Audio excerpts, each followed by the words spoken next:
Hello friends, welcome to my channel. I'm Em and my books are everywhere.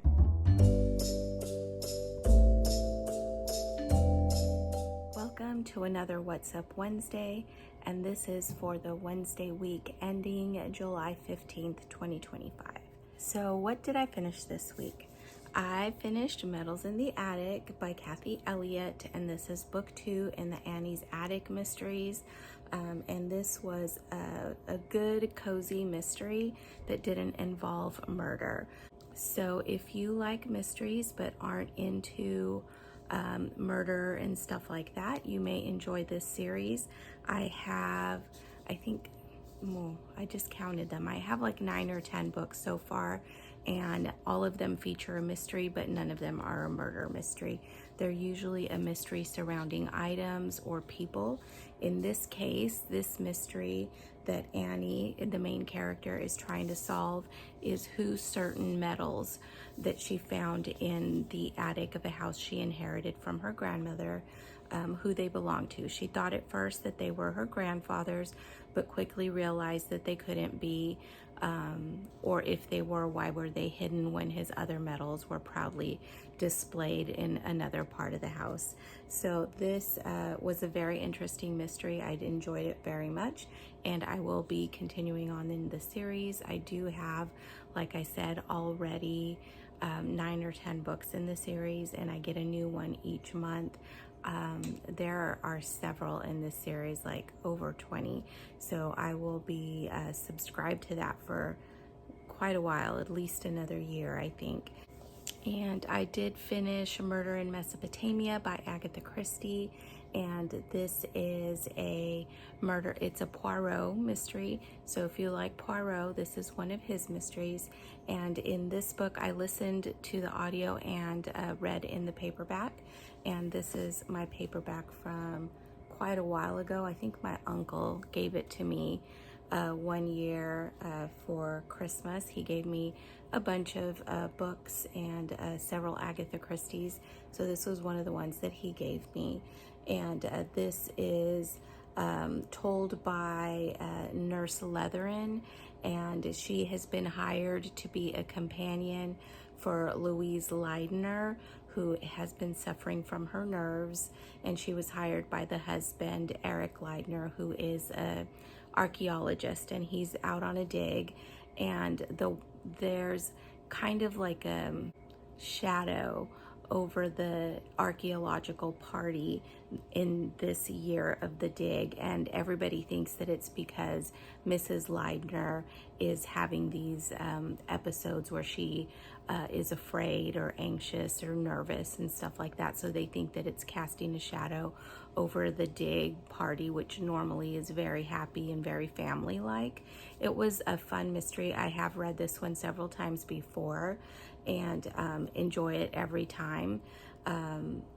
Nurse Leatherin's narration or her style, you know, Agatha Christie writing the character of Nurse Leatherin as the narrator. She does such a wonderful job. It's very fun, and she has some insights, and you get to see the people through her eyes, and it's just a fun mystery. A Poirot again, so if you like Poirot, I recommend this one.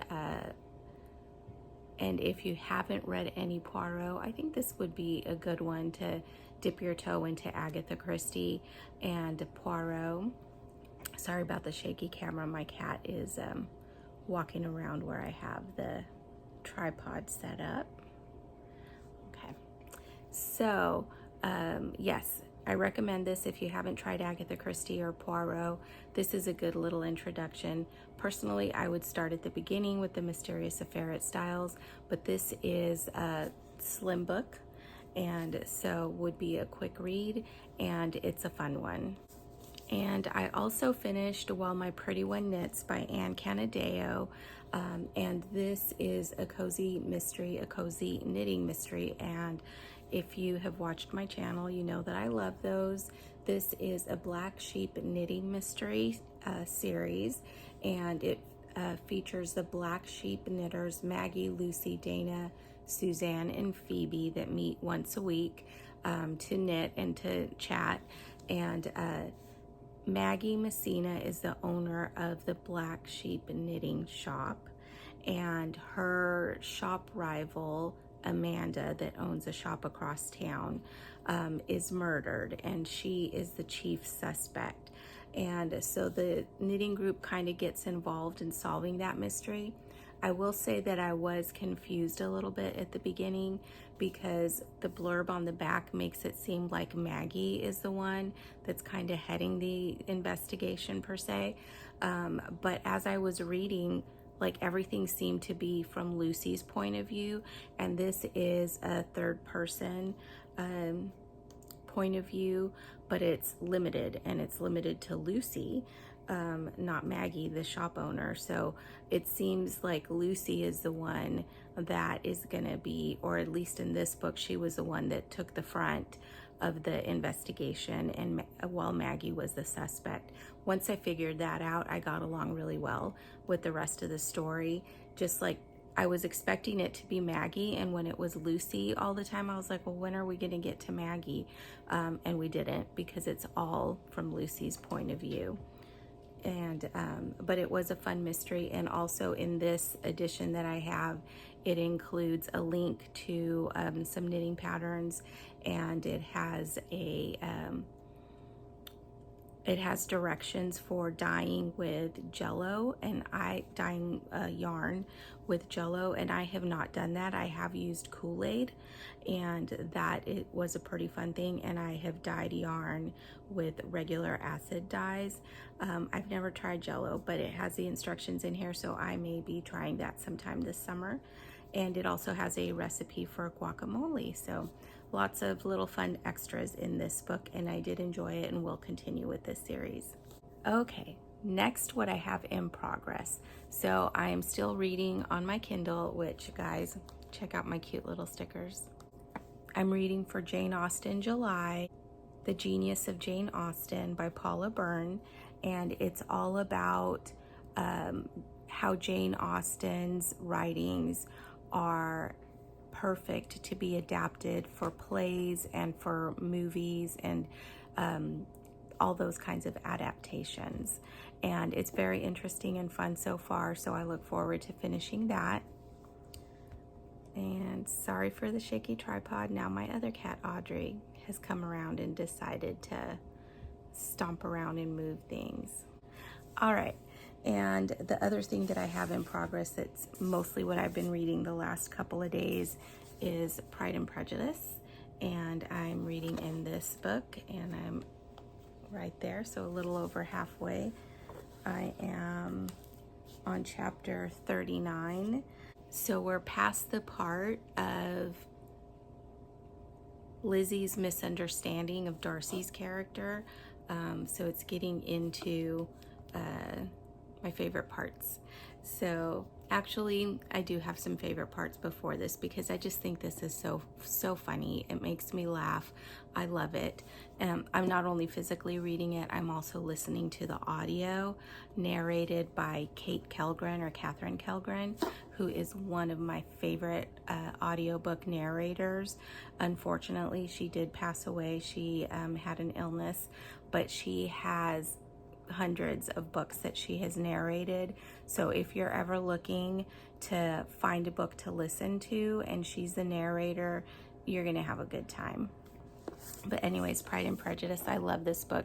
This is my favorite Jane Austen book, and most days when you ask me, I would say that this is my favorite book of all time. And I've also started The Wild Robot by Peter Brown, and this was a recommendation from my nephew, and I'm only a few chapters in it so far, but so far it's so fun. It reminds me of an older way to tell stories. In the first chapter, it's talking about things falling, and it says down, down, down. And of course, I thought of Alice in Wonderland and the White Rabbit, and when she's going down, down, down. But then there's the author addresses the reader as a reader to explain things, and I love that also in a book. That's another old older style of doing things, but I love it. And the otters that are in there, I recently saw some otters in Monterey and just fell in love with them, and to have it start with the otters was so great. So really enjoying The Wild Robot, and I hope to get this finished in the next week. Those are the only 3 books that I have going right now. I am planning on starting pretty soon the audio of the 5th book in the Charity Shop Detective Agency series, and let me see what that one's called. I'll put it right here. And that's Death of a Wild Swimmer by Peter Boland. And I don't know anything about that book other than it's the 5th in the series, and I do want to kind of go in not knowing what the synopsis is or what the situation is. I find that I enjoy mysteries just like a smidge more when I don't know what I'm getting into, but when I feel safe, that I will enjoy the mystery. And with this series, I've enjoyed the previous books, the previous 4 books, and so I am certain that I will like that one too. And for Jane Austen July, I am also going to be reading Sanditon, and this I talked about last week. This was 11 chapters written by Jane Austen, and then the rest of the story was completed by another lady that says that it's a novelist who lives in England. I think we know who it is, but I don't think this says.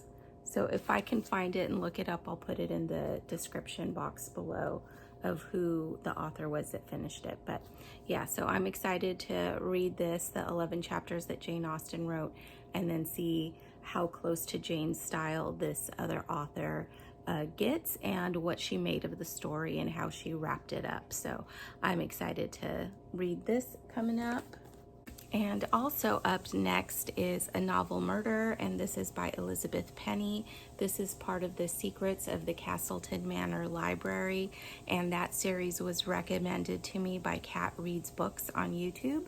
And it seems like it's kind of in the same vein as the Annie's Attic mysteries, so I'm super excited to get this. I already had this on my bookshelf. I was able to get the first 3 and the 5th book in this series from a library sale. I just hadn't gotten to picking them up, but since Cat Reads Books recommended it, I'm gonna go ahead and put this on my up next for this coming up week. And get this series started, and then I will just have to see where I can find book 4 when I get up to that part, and then the rest of the books continuing. And those are all the books that I have planned. I think that 3 that I'm currently reading and the 3 that I have up next are plenty for me to keep me occupied in the next week. Please excuse the sprinklers that turned on. Hopefully you can hear me okay. And thank you so much for watching. I really appreciate it, and I look forward to any comments you have about the books that I mentioned, whether you've read them or interested in reading them. If you have suggestions for me, I really do take them to heart. If you did like this video, please hit that like button. If you're not subscribed, please consider subscribing. It just helps my little channel grow. And again, thank you for watching, and I will see you next time.